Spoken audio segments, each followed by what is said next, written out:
今日は小松菜としらすの混ぜご飯を作りました。こんにちは、料理研究家のゆかりです。このチャンネルはいろんな料理のレシピ、そして役立つ情報をご紹介していくチャンネルです。ぜひチャンネル登録して楽しんでみてください。はい、ということで今日はですね、小松菜としらすの混ぜご飯を作っていきたいと思います。小松菜がたっぷり入ったね、美味しい混ぜご飯なんですが、小松菜を炒めて味付けして、あとはご飯と合わせるだけなのですごく簡単です。味付けの調味料もね、すごく手軽なもので作ることができます。作り方にもところどころポイントがありますので、ぜひ最後まで楽しんでみてください。それではどうぞ。それでは今日の材料をご紹介します。材料はこちらです。ご飯、小松菜、しらす、お醤油、みりん、お味噌、だしの素、白ごま、ごま油。今回はこちらの材料で作っていきます。まずご飯なんですが、こちらは2合分使用していきます。1合で約 350g なので、グラムで言うとだいたい 650g 前後になると思います。そして小松菜ですね、こちらを 200g ほど用意してください。あとは今回ね、しらすも入れていきます。そして味付けのポイントですね、こちらお味噌を加えていきます。お味噌を加えることでコクのあるとても美味しい仕上がりになります。こちらのお味噌はお好みのものでいいですが、今回私が使用しているのがだし入りの合わせ味噌になります。おすすめは合わせ味噌です。ということで早速こちらの材料で作っていきます。それでは早速作っていきます。まずはじめに小松菜を切りましょう。小松菜はですね、切る前に水洗いして水分を拭き取りましょう。そしたらですね、続いてこの根元をまず切り落としてください。ここにね、こうやって結構土がね、こうやってついてることが多いので、一度根元を切ったらこの切り口の部分をしっかり洗ってください。こういったね、ボウルにお水を入れて、このようにゆすり洗いしていただくといいかなと思います。きちんとね、土を落としましょう。またね、水分を拭き取って、あとはこちらの小松菜を1センチ幅に切ります。この葉の部分なんですが、このまま切るとね、ちょっとこの部分がすごく長くなってしまうので、茎の部分を切ったら葉の部分をだいたいね、4等分ぐらいに切りましょう。こんな感じ。こちらも同じように縦にね、切ります。だいたい3等分から4等分ぐらいにしていただくといいかなと思います。葉の大きさに合わせてね、切ってみてください。こういうのとかはね、もう2等分ぐらいで OK です。あとはね、こちらはまた同じように1センチ幅に切っていきます。葉の部分はこのように切ってみてください。あともう1個ですね、このように葉の部分と茎の部分を分けておきましょう。茎はこちらに入れます。厳密じゃなくていいので大体で大丈夫です。このように葉の部分と茎の部分で分けておいてください。それでは残りも同じように切っていきます。はい、このように小松菜は切ってください。それでは続いて小松菜とあとはしらすを炒めていきます。まずフライパンにごま油です。そして最初にこちら小松菜の茎の部分を入れてください。これで火にかけます。火加減中火です。これで一度ね、小松菜の茎の部分を最初に炒めてください。はい、でだいたい1分ぐらい炒めたらここにしらすを入れます。そして一度さっと混ぜましょう。だいたい混ざったらここに葉の部分を入れます。そして一度ね、さっと混ぜてください。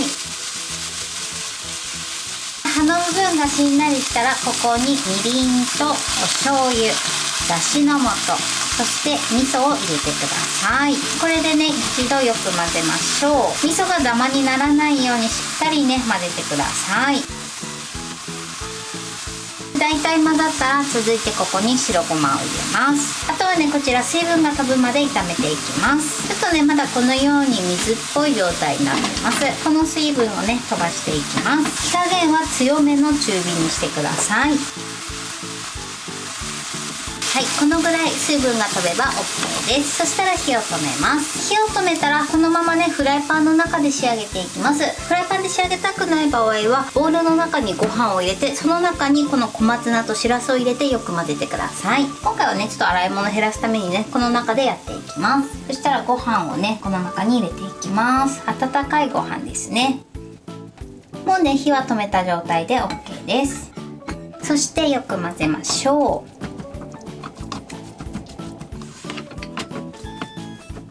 はい、OK です。混ぜムラがないようにしっかり混ぜてください。このようにとても美味しそうな仕上がりになってます。このままお茶碗に盛っていただいてもいいですし、あとはおにぎりにするのもおすすめです。ちょっとね、おにぎりにしたいと思います。ではね、おにぎりにしていきます。おにぎりの方はですね、こちらベビーチーズを入れていきたいと思います。こちらをね、お好みでやってみてください。まずこちらのベビーチーズをだいたい1センチ角ぐらいの大きさに切っていきます。ここに 200g ぐらいの小松菜ご飯です。この中にチーズを入れます。そして混ぜましょう。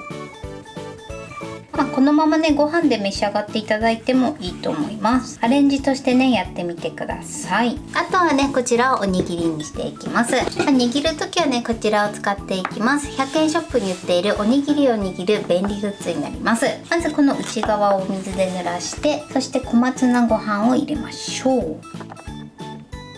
そして上から蓋をしてギューッと押さえます。はい、取りましょう。これで小松菜ご飯のおにぎりの完成です。ぜひこちらもやってみてください。はい、これで小松菜しらすご飯の完成です。こんな感じに仕上がりました。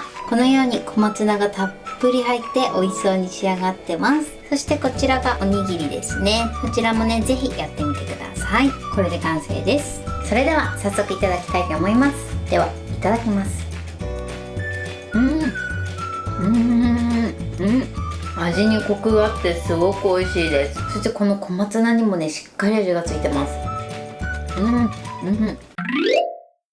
はい、ということで今日も美味しく仕上がりました。今回の小松菜としらすの混ぜご飯のポイントです。まず小松菜に関しましては、根元を切り落として、そして根元の切り落とした部分の土をしっかり水洗いして落とすようにしてください。きちんとね、洗っても小松菜をね、結構根元の方に土が溜まりやすいので、この部分はきれいに洗うようにしてください。その後ですね、茎の部分を1センチ幅で切って、葉の部分に関しましては縦に3等分から4等分ぐらいに切って、その後1センチ幅で切ってみてください。そしてその後はですね、茎の部分と葉の部分を分けてください。炒める時もですね、今回先に茎の部分を炒めてます。こちらは葉の部分よりも茎の部分の方が火が通るのに少し時間がかかるので先に炒めてます。そしてその後しらすを加えて、あとは小松菜の葉の部分を入れて、その後調味料を加えて味付けしてください。そしてあとはですね、温かいご飯と合わせるだけなのですごく簡単です。今回私はね、洗い物を増やしたくないので、そのままフライパンの中で完成させましたが、ボウルの中に温かいご飯を入れて、そしてその上にかけて混ぜていただいてもどちらでも OK です。やりやすい方でやってみてください。